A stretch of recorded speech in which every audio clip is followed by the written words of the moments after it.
Ladies and gentlemen, welcome back to Praetor Magic. Welcome back to Deck Tech Tuesdays. I am your host, DM Cross, and it has been a very long time since I did a video. It's been over a month, maybe? I don't know. Something like that. But the reason why is because there's been a lot of stuff going on personally. I took some vacation, I had some medical issues, all kinds of crazy nonsense. But we are finally getting back into this, and we want to start it back off strong with Deck Tech Tuesday. We talked in the last video, the Mardu Vampire video, that I was going to be doing a Deck Tech video on John's Locust God deck, which, if you didn't see the MagicOnline Commander League episode, you definitely want to go back and watch it, because I tried to stop that thing, and it was, spoiler alert, unstoppable.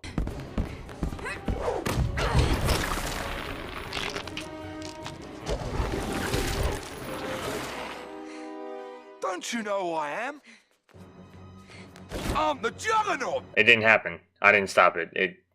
It did the thing. It did the Locust God. There was locusts everywhere. There's bugs. I can't help it. So I wanted to kind of talk about the way he built his deck and everything. It was very impressive the way he did it in such a budget. If you don't know, the MagicOnline Commander League episodes are done with only 20 ticks. The decks, that's the most we can spend, the most we can have on the deck, minus of course for that one the commander, because the commanders were all new at that point. They were going to be expensive for a little while. The Scarab God is the deck that I ran, and that commander was worth $12 just by itself, so we omitted them from the price. But then the other 99 had to be within 20 ticks. So John built a very budget friendly deck for online or in paper, whatever you wanted to do, and it was still fairly easy for him to get his combos together and basically be like, can you stop me? No. Well, I won the game. We're going to talk a little bit about those combos in this video. I'm going to, of course, start off with ramp and draw. Draw is a little bit more important than usual in this deck because of what his commander does. We're also going to talk about wheel effects, which is really just like a huge draw effect, some recursion stuff, and a little bit of a control factor that happens in the deck. And then end off with like the big combos, the piece de resistance. But of course, we have to start off with what the commander does itself. The Locust God is boom right here. He is a 4/4 flyer for 6 mana for a blue and a red. He's a god, but he is not indestructible like the gods from Theros and even the other Amonkhet gods. Whenever you draw a card, create a 1/1 blue and red insect token creature with flying and haste. One of these little annoying buggers. These things will kill you. Trust me, I know. For 2 of blue and a red, you can draw a card, then discard a card. Of course, drawing a card will give you an insect. And when the Locust God dies, return it to the owner's hand at the beginning of the next end step, which means you do have to let it go to the graveyard. There's a possibility of like Bajuka Bogs or trying to exile stuff out of the graveyard, but then you just replace it and put it in the command zone from that point. But being able to just constantly recast your commander for 6 instead of 6, 8, 10, because it's already starting off at a 6, is very powerful. So I already told you guys we're going to talk a little bit about wheel effects later on. If you can't already guess, wheeling is really important in this deck because when you wheel, that effect basically means discard your hand, draw typically a large amount of cards back. Sometimes 7, sometimes whoever has the highest amount of cards, which maybe you have the most, maybe you don't, I don't know. Maybe somebody's running a deck where they have no maximum hand size and they've got 12 cards in their hands. If you play a card that allows you to draw equal to the number of cards that is the highest in anybody's hand, that's 12. You get 12, which means you get 12 of these little insects. There you go. Of course, though, we do want to start with the basics, so we want to start off with the ramp. We're going to start off talking about ramp with, again, I want to remind everybody, this is a budget deck. 20 ticks. Nothing impressive. I don't even think there's a soul ring in this deck. We'll check out the list at the end of the video. So the first 3 things I want to talk about are these little 2-mana artifacts that he put in the deck to just basically ramp them up. Fire and Sky Diamond are both 2-mana artifacts. They come into play tapped, and then Fire taps for red, Sky taps for blue. Simple stuff. Cold Stone Heart is basically like a signet version of it. You kind of pick what color it is when it enters the battlefield, and then it'll tap for that kind of mana afterward. The next card is Mind Stone. The reason why Mind Stone is kind of super cool in this one is because it is ramp, and then when you get to the point where you have enough mana, you can then sack it by tapping it, and sacking it, and drawing a card, which then gives you an insect. So anytime you can get something that kind of subtly helps out your key strategy, it's always kind of cool to mention and talk about it. Make sure that, those little things really help out the deck. Thought Vessel, again, we're going to be drawing a lot of cards. Sometimes you don't want to deal with the fact that you're going to lose some of those cards. Maybe sometimes you need more than 7 cards to set up your next turn. I don't know. But it's a mana ramp, or I'm sorry, it's a mana rock for 2, gives you colorless, and you have no maximum hand size. So again, playing into the fact that you're going to be drawing a lot of cards. And last but not least, the more powerful ones, again, in the budget deck are Worn Power Stone for 3, tap it, it comes in the battlefield tapped, and gives you 2 colorless. Hedron Archive for 4, it doesn't come into play tapped, but it gives you 2 colorless, and again, it allows you to draw 2 cards by tapping 2 and tapping it and sacrificing it. Again, powerful, powerful, powerful. Draw is very dangerous in this deck. So now that we have cards in our, now that we have mana in order to play all these cards, let's make sure we keep getting cards and keep drawing cards, which we need to do in this deck because the commander wants to draw cards. So let's talk about draw. First thing we want to talk about is Thought Reflection and Alamorat's Archive. I just want to note, obviously, if you can't tell, these are higher costing cards, 5 and an 8. Thought Reflection basically says whenever you would draw a card, draw 2 instead. Alamorat's Archive says kind of the same thing, except it doesn't count your draw phase, and it also doubles your life gain. I don't think there was any life gain at all in this deck. I can't remember the list off the top of my head, so it doesn't really come into play, but it's a 5 mana version of Thought Reflection, and the only thing that you don't get is your draw phase draw being doubled. That's the only thing, so that's super cool. So now that Mind Stone will give you 2 insects instead of 1. Hedron Archive will give you 4 instead of 2, So just doubling your effects, it's super powerful. Fevered Visions is an interesting card because it helps everybody draw, so people tend to leave it alone. It also deals some damage because it's an enchantment. It costs 1, a blue, and a red. At the beginning of each player's end step, that player draws a card. If that player is your opponent and has 4 or more cards in hand, Fevered Vision deals 2 damage to him or her. So every time your opponents have more than 4 cards, which you're helping them draw cards, so it's probably going to happen, you're dealing a little bit of damage. But people tend to kind of look at it like, oh, it's only 2 damage, and I get an extra card. I like that card advantage more than I'm worried about the 2 life. So people might tend to leave this alone, and the draw is more dangerous for you than it is for them. Let's face facts. The next thing we're going to talk about is Mind Unbound. This is another enchantment. This one costs 4, a blue and a blue. At the beginning of your upkeep, put a lore counter on Mind Unbound, then draw a card for each lore counter on Mind Unbound. So this is kind of like a cumulative upkeep, except you're getting a benefit instead of paying into it, where you're just going to continue to keep drawing more and more and more and more cards. So even if you don't have your combo pieces out, you could just keep getting more and more and more insects and maybe hitting people in the air. And not to mention the fact that they have haste, so they can come down and attack, and they have a little bit of evasion, so that's super powerful. The next 2 cards that we're going to talk about, Winds of Change is kind of a pet card for me. Winds of Change is a 1 mana sorcery, costs red, and basically says everybody shuffles their hands into their library and then draws 7 new cards, or draws that many new cards. I have this in my Cranko deck just for the idea of taking a mountain and this. If that's all I have, I'll keep that land just to mess with people's early plans. If you are worried about people setting up too fast and people either mulligan down to a bad hand, if people mulligan down to a bad hand, you probably don't want to do this. If people keep a 7 hand and like they're talking about how great their opening hand is, you can pop Winds of Change turn 1 and completely ruin everybody's game, like put them off tilt, anything like that. And that psychological thing does really come into play. Like, oh, look at all these great cards I have. I can't wait till turn 4 when I can do this awesome thing. Oh, now it's back in my graveyard, and I can't do anything about that. That's amazingly powerful on a psychological level. And Tefari's Puzzle Box is the card in front. It's a 4 mana artifact, and it does very similar the same thing. It keeps people even more in a kind of a chaos form than Winds of Change does, because it keeps happening. At the beginning of each player's draw step, that player puts the cards in his or her hand on the bottom of his or her library in any order, then draws that many cards. So you are always cycling through your deck. Why is this so important? Because again, you can't really have a long-term plan. It's impossible to have a long-term plan when your hand is always going to change every turn. That makes it very hard for people to deal with you. And that's really kind of what the Locust God wants to do. It wants to basically say like, hey, don't have a plan, be unprepared, and then boom, I'm going to do my big thing. Especially if like you're playing against a lot of control decks that might be holding up counters. If you're holding up 2 blue mana, maybe I have to wait for you to go through your turn, and then maybe I'm not worried about your counter spell anymore because you probably willed it away.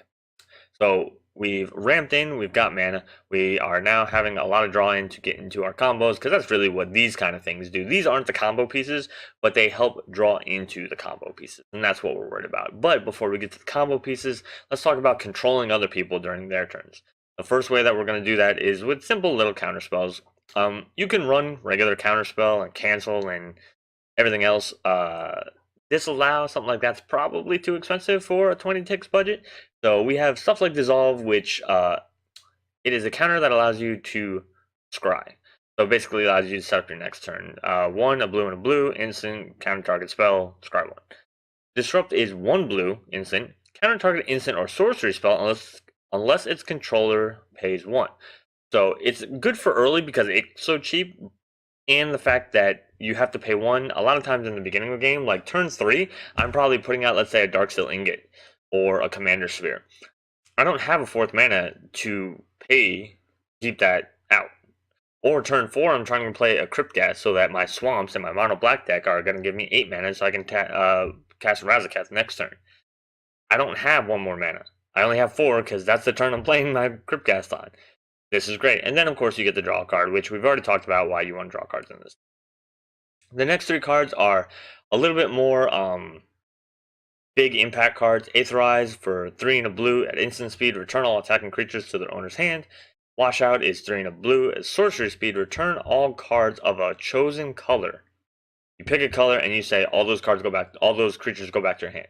So if you're playing against monocolored decks, it's great. If you're the only person running blue or red, it's great because you can almost one-sided board wipe. Keep in mind your insects are both blue and red, so you can choose either color and keep most of your important stuff. And then Inundate is a very similar thing, except it basically just stops everybody who's not playing blue for 3, a blue and a blue and a blue. Return all non-blue creatures to their owner's hand. I mean, it's that simple. It's not quite as good as, let's say, Cyclonic Rift, which I believe is also in the deck. As a matter of fact, we might be talking about it in this aspect. But it's still very important because it's getting a lot of stuff out of your way, unless your entire meta is running blue. And there we say, hey, I said we might be talking about Cyclonic Rift, and I found it. The next 2 cards are Blasphemous Act, which is kill spells, 8 and a red, deal 13 damage to all creatures. It costs 1 less for creatures on the battlefield, not just your battlefield. Battlefield. So if you have 4 creatures, somebody else has 3 creatures, somebody else has 2 creatures, somebody else has 1 creature, that is more than 8. It will be reduced by 8 colorless. It cannot be reduced by that red cost. So you will always have to pay at least 1 red, but 1 red to deal 13 damage to all creatures. Chances are most of those creatures are going to die. Chances are you just wipe the field. Cyclonic Rift for 1 in the blue at instant speed, return target non-land permanent you don't control to its owner's hand or overload it, which is a more popular way to do it. 6 and a blue, instead of target non-land permanent you don't control, it's all non-land permanents you don't control.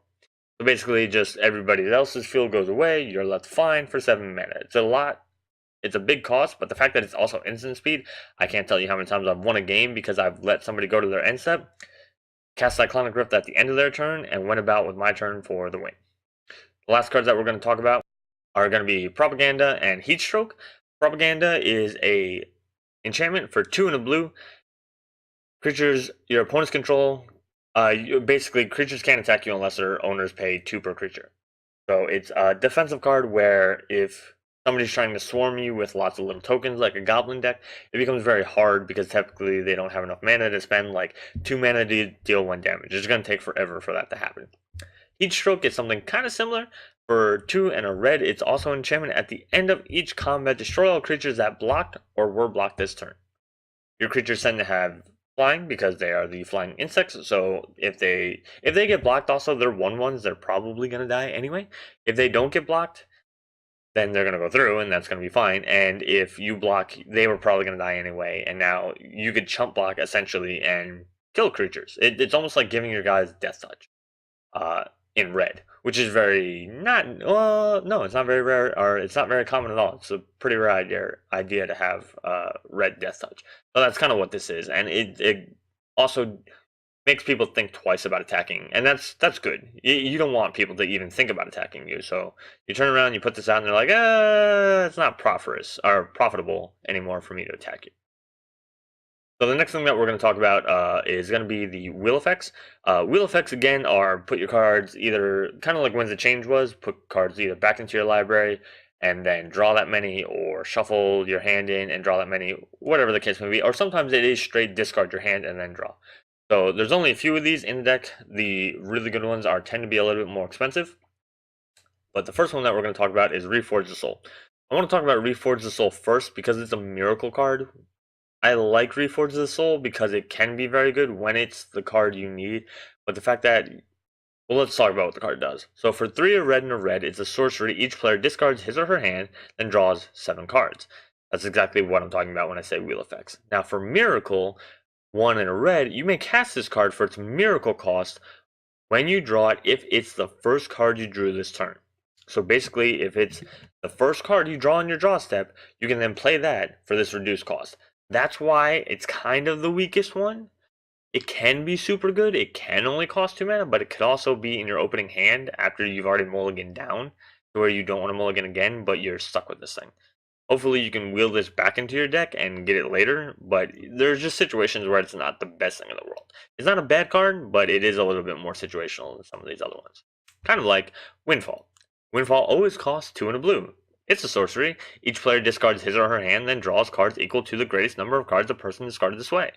So if somebody is drawing a lot of cards as well, let's say another blue deck, let's say like Kefnet, who has no maximum hand size and has 9 cards in his hand, so he doesn't ever have to worry about going down past 7 so that his commander can attack or block because he's Kefnet. Now you can draw more than 7 cards because they had to discard 9, so that means you're going to discard your, let's say, 6 or 7 and get 9 back, which means you're also going to draw 9 cards, and that's super good because, again, drawing. That's what we want to do, draw. Jace's Archivist is a wheel effect on a creature. For 1, a blue and a blue. It is a Vedalken wizard. For a blue and tap it, each player discards his or her hand, then draws cards equal to the greatest number of cards the player discarded this way. Same thing like Windfall, except you're putting it on a 2/2 body. It's that simple. The last two are the best 2 wheels, in my opinion. Wheel of Fate doesn't have a mana cost, but you suspend it for 1 and a red for 4 turns. It gets 4 time counters every upkeep. You remove a time counter, or if you have certain effects that remove time counters, but they're rare and most people don't build around them.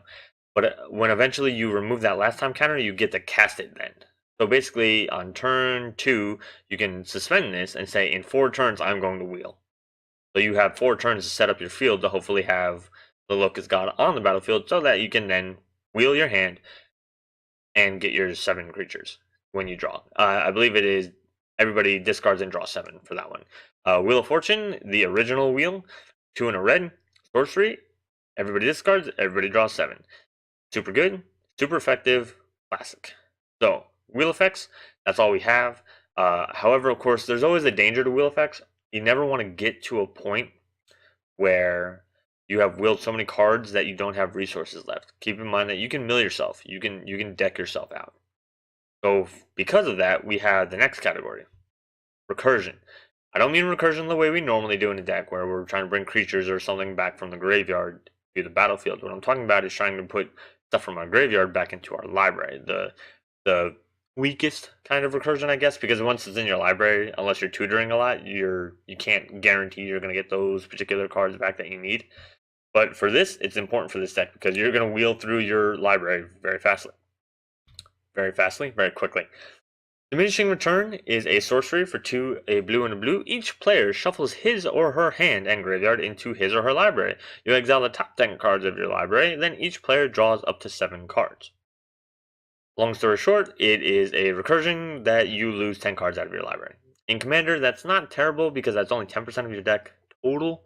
It could be bad late game if you're like only putting, I don't know why you would only have 50 cards left in your hand, graveyard, and library. Maybe if somebody is using some of the newer Eldrazi's that exile them, or somebody exiled your graveyard or something at some point. That's the only thing I can think of. But for the most part, unless somebody's running a lot of graveyard hate, and you shouldn't be the target of much graveyard hate with this deck because, again, it doesn't pull a lot of stuff from the graveyard to the battlefield. So people aren't going to really think of this kind of recursion when they're thinking about graveyards.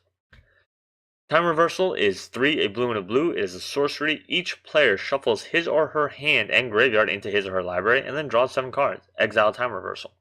Time Reversal is very similar to Diminishing Returns, except you don't exile the 10 cards. You can't cast it again because you have to exile it. It costs 1 more, but aside from that, pretty much the same kind of card. Temporal Cascade is 5, a blue and a blue for a sorcery. Choose 1. Each player shuffles his or her hand and graveyard into his or her library, or each player draws 7 cards. Entwine 2. Entwine is a mechanic that says you can choose both modes if you pay the entwine cost. So 7, a blue and a blue, 9 mana, and you can recur your graveyard into your library and your hand and draw 7 cards. Not bad. Not bad at all. So it can work both ways. You can wheel everybody's hand and graveyard away. Keep in mind that at that point, if you're only choosing that one mode, nobody's drawing cards back. It's just shuffle your library in your graveyard or shuffle your hand in your graveyard into your library. Nobody's drawing anything anymore. So if you want to deny people resources in their hand, you can use this for that mode. If you want to do both because you want your 7 cards and possibly your 7 insects, or maybe 14 or 21 if you have your 2 draw doublers. I don't know. You can do that. If you need both, you can entwine it. It's a versatile card, and I like it for the versatility. Anytime you have more than one mode and like a lot of options, I typically like the card. The last card is probably one of the most important cards because it basically says I will never be milled. Somebody has to basically go into your library and take this or into your hand and exile it. Because Kozilek, Butcher of Truth, is an Eldrazi creature that costs 10 for a 12/12, which is already a good deal. Whenever you cast Kozilek, Butcher of Truth, draw 4 cards. We like that because we want to draw. Annihilator 4. Annihilator is a mechanic where every time it attacks, you have to sacrifice permanents. The defending player has to sacrifice permanents equal to the number that the Annihilator is. So in this case, 4 permanents. Whenever Kozilek is put into a graveyard from anywhere, its owner shuffles his or her graveyard into his or her library. You can make me discard this. You can kill it off the field. You can mill it from me. Unless you are exiling this out of the game, I'm going to get my entire graveyard back into my library, which means I'm impossible to mill out. This sucked when I saw this in his deck tech because I realized I was running the Scarab God and there was no way I could take it from him because I wasn't running any kind of way of exiling stuff. Unless it was in his graveyard, which I guess I could have responded to the trigger and instant speed removed it from there, but it would have been very tricky and I would have had to have mana up, and it was very unlikely that I was going to get what I want. So we've talked about control, we've talked about recursion, we've talked about wheel effects. We're going to talk about the best part of this deck, the combos. The combos are a really cool thing. We did this in the Jund Goblin thing where we kind of talked about the infinite combos of the deck. I want to say there's 4. So there's 4, but one set you could do it in a couple different ways. So there's 4-ish combos that I really want to highlight in the deck. The Locust God with Mana Echoes and Skull Clamp is your first one. The Locust God says whenever you draw a card, you get an insect. Mana Echoes says whenever a creature enters the battlefield, you can gain 1 colorless mana if it shares a type with a creature that you control. So as you get more insects, you get more mana. Right? So if an insect comes on the battlefield and you have an insect, you get mana. If an insect comes on the battlefield and you control 2 insects, you get 2 mana. And it just duplicates like that and like that and like that. The way it gets really tricky is when you Skull Clamp on an insect, it'll kill the insect because Skull Clamp says +1/-1 to equipped creature, and whenever it dies, draw 2 cards. So you equipped it to an insect, the insect dies because its toughness goes to 0, and you draw 2 cards, but Locust God's out, so now you've got 2 more insects, which means you now have 2 more mana off Mana Echoes, which means you can then Skull Clamp to one of the things that you just made, and you can basically do this and net gain 1 insect every turn, and an infinite number of mana. You can do infinite number of insects and mana off this combo. If you have a Perforos, if you have an Outpost Siege, if you have an Impact Tremors, a Warstorm Surge, a Stalking Vengeance, any card that deals with a creature entering or leaving the battlefield and dealing damage because of that effect, you basically have won the game at this point. Infinitely. Unless somebody can interrupt it by getting rid of any one of these pieces, it's the end of the game at that point. This is the combo I was talking about that could be done in different ways. Splinter Twin can use either Pestermite or Deceiver Exarch to go infinite and constantly make copies. The same thing is true with Kiki Jiki, Mirror Breaker. Either Pestermite or Exarch can basically the 2 blue cards have enter the battlefield, tap or untap a permanent effects, and then Splinter Twin and Kiki basically do the same thing where they make a token of a creature. So you make a copy of Pestermite or Exarch. The token comes onto the battlefield, untaps the Splinter Twin creature or Kiki. Kiki or Splinter Twin responds by then making a copy, and then that copy untaps it, and then making a copy, and that copy untaps it. And the simple fact of the matter is that each of the tokens does go away at the end of your turn. I think Kiki is a sacrifice, and so is... No, Splinter Twin is an exile. However, they both give the tokens haste. So now you have an infinite number of hasty 2/1s or 1/4s, depending on which one you get out. And that's basically it. Again, you can go, like, if there's something preventing you from attacking, like a Ghostly Prison or a Propaganda or a Sphere of Safety, if you have, again, a Perforos or an Impact Tremors or a Goblin Bombardment where you can sack an infinite number of tokens that just shotgun somebody, you've won the game that way. Otherwise, typically an infinite number of hasty 2/1s, I just, hey, here's my combo, here's how the steps go. I'm gonna repeat this until I hit 1,000. Okay, I have 2,000 damage. It all has haste. You're dead. I'm not even gonna tap them all because that would take. Imagine me going like this for every creature or every few creatures. No, just my field, go forth, my minions, and then die. The next combo is a similar combo. It does require the Locust God again. This one is got Intruder Alarm, which is an enchantment that costs 2 and a blue, and creatures don't untap during their controller's untap step. That's for everybody. However, when a creature enters the battlefield, untap all creatures. So, how does that become super broken? Niv-Mizzet the Firemind is a dragon wizard 4/4 flyer for 2 blue and 2 red. Whenever you draw a card, Niv-Mizzet deals 1 damage to target creature or player. Okay. See how that could be good. Tap to draw a card. So you tap it, it can't untap. You draw a card. You ping somebody for 1. Because you drew a card, you also get an insect. The insect enters the battlefield, untaps Niv-Mizzet. You tap him to draw a card, which makes another insect, which untaps him, but you've already pinged somebody because you drew a card, and you just keep doing this, and you just keep doing this. This is an infinite combo that doesn't need anything else. And you don't need to attack with it. This is just, you're dead. I'm going to slowly ping and draw cards, and because I have Kozilek in my deck, well, yeah, you could deck yourself with this one. If somebody has like higher amount of life than you have a library, you could get to a point where you just would stop drawing once you had enough creatures, I guess, to send them forward, right? Because you're creating an infinite number of 1/1s at this point. So I guess there could be situations where this isn't going to win you the game outright, but it'd be very hard. It'd be very select few situations.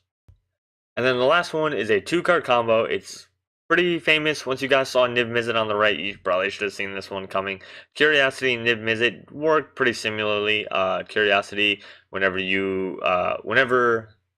the enchanted creature deals damage to an opponent, draw a card. So you draw a card and ping, and then because you pinged, you draw a card, and then because you drew a card, you ping, and then because you pinged, you drew a card. And it just flip-flops back and forth. Very similar to how Sanguine Bond and Exquisite Blood, whenever an opponent would lose life, you gain a life. Whenever you would gain a life, deal that much damage to an opponent. Oh, they've lost life. Oh, you gain life. Oh, you've gained life. Do that much damage. Oh, you've done damage. Etc., etc. That's how it works. That's how the deck works. So, that is it. That is the biggest and best cards. John did mention that he would suggest a Laboratory Maniac if you can afford it / find a way to take something out of the deck for it. That will keep you from worrying about those nasty chances where you could potentially mill yourself out, because Laboratory Maniac says if you go to draw a card and you have no cards left in your library, instead of losing the game, you would win the game. So it's just a contingency plan. Anytime you deal with any kind of deck that draws a lot of cards, you want that kind of contingency plan. I ran it in my Sidisi deck that was dealt with milling yourself. So in the event that I did mill myself too hard, I could just win the game because I had Laboratory Maniac out. Little sneaky win con in there. Little sneaky. But he didn't have it in his deck. However, he didn't need it, as you guys saw from the episode. If you didn't see it from the episode, go back and check it out. I highly recommend it. That's it for the deck, guys. You can see the list up here. You can see the cost up here. Again, it is super inexpensive. Just a note, I know I said that it's 20 ticks, and this is showing higher than 20 ticks. If you go to Card Hoarder and you optimize it, it brings the cost down. Plus, this is also counting the cost of his commander, which might be more than, which we omitted anyway. It doesn't matter how much he bought it for. We omitted the price of the commander anyway, so that doesn't count. And I think his last time he checked it when he did his list was like $6. So what does this one say? Like $31, 31 ticks. So $6 right off is 25, and then optimize it. I'm sure it comes down like 5-ish. the land source is up to you. That could alone skyrocket the price. That's entirely up to how much money you want to put into it. But it's a fun deck. It's a fun commander. I'm a little jealous he got to do the Locust God. I think I would have done that one myself if I had an opportunity. Just because it's fun. The combos are hilarious and fun, and they just come out of nowhere, and you're like, sorry, I accidentally won the game.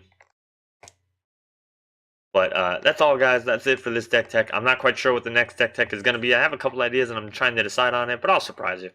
I'll surprise you. Hopefully in a week. Hopefully it doesn't. Hopefully we get back onto a better schedule.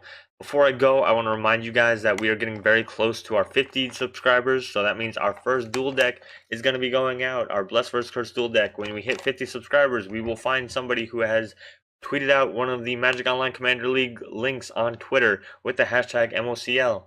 We will find one, we will contact them for their address, and we will send them a duel deck. And then when we hit 100 subscribers, we're going to come and get the second duel deck. And we're going to send that one out to somebody who has tweeted out the link to a MagicOnline Commander League episode with hashtag MOCL. So how, and who's a subscriber? So how do you think you get involved into this giveaway? You subscribe. You retweet the link. You put hashtag MOCL in there. I think you got it. I think you got it. If you guys want to follow me on Twitter and listen to all the crazy things I say about Magic, I am at DM_Cross. If you want to follow Praetor Magic, it is at Praetor Magic. There is no underscore, there is no space. I hope you subscribe to the channel. I hope you like and comment on this video. Tell me what you liked about the cards. Remember, it was budget. I don't want anybody coming in and being like, oh, well, here's this 50 ticks card. Why didn't you run this? This is better. We know there's better cards out there. The point to the league is to do things that are hard, which is budget. So, of course, guys, I hope you like it. Comment on things that you'd like to see. Comment on decks that you would like to see run. You can follow us on Facebook as well if you go to facebook.com/PraetorMagic. And until next time, guys, that's all I got for y'all. Peace. Love y'all.